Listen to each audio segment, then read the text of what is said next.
కాకతీయులు. వంశ మూలపురుషుడు కాకతీయ గుణ్యన. రాజ్యస్థాపకుడు మొదటి బేతరాజు. స్వతంత్ర రాజ్యస్థాపకుడు రుద్రదేవుడు.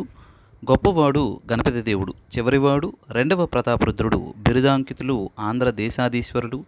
రాజభాష సంస్కృతము. రాజధాని హనుమకొండ, అలాగే ఓరుగల్లు. రాజమతం మొదటి జైనం, తరువాత శైవం. వంశము దుర్జయ వంశము. శిల్పకళ వెయ్యి స్తంభాల గుడి, రామప్ప గుడి. విదేశీ యాత్రికుడు మార్కోపోలో రుద్రమదేవి కాలంలో.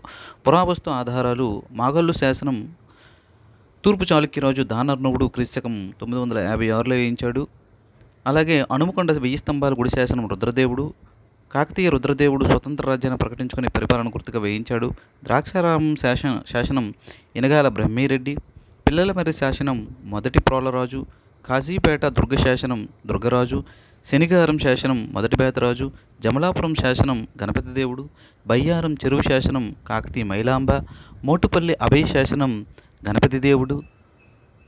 అలాగే చందుపట్ల శాసనం పువ్వుల ముమ్మడి.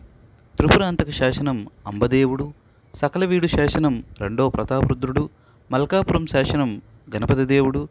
కొలనుపల్లి శాసనం రెండో ప్రతాపరుద్రుడు. పాలంపేట శాసనం రైచర్ల రుద్రుడు. కలువు చెరువు శాసనం రెడ్డిరాణి అనితల్లి.